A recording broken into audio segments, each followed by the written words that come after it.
live ဆေးရောင်းတဲ့လူတွေအတွက်အလိုအဆုံး tonality နဲ့ body language မင်္ဂလာပါ Digital ရဲ့ founder ကိုဇေယျဖြိုးပါဒီနေ့မှာတော့ online မှာ live တွင်ပြီးတော့ဈေးရောင်းနေတဲ့လူတွေအတွက်အကျိုးရှိမဲ့ tonality နဲ့ body language ဆိုတဲ့အကြောင်းလေး sharing လုပ်ပေးချင်ပါတယ်ကို live တွင်ပြီးတော့ဈေးရောင်းတဲ့အခါမှာကိုယ့်ရဲ့ပြောပုံဆိုပုံအတန်လေးအတန်တာအတန်အနေအမြင့်နောက်ပြီးတော့အတန်ကာလာအဲ့ဥစ္စာတွေကအရန်ကိုအရေးကြီးပါတယ်အဲ့တော့ကိုပြောတာဆိုတာပေါ်မူတည်ပြီးတော့ live ဆေးရောင်းကောင်းလားမရောင်းကောင်းလားဆိုတာဖြစ်လာပါလိမ့်မယ်နောက်တစ်ခုကတော့ body language ဖြစ်ပါတယ်အခုကျွန်တော်စကားပြောနေသလိုမျိုး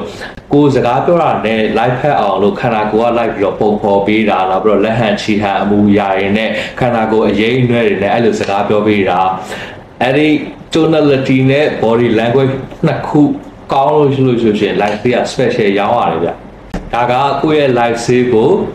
သူများတွေနဲ့ကွဲထွက်သွားစေမဲ့အကြောင်းအရာနှစ်ခုဖြစ်ပါတယ်ဗျအဆုံးထိကြည့်ပေးလို့ကျေးဇူးတင်ပါတယ်နော်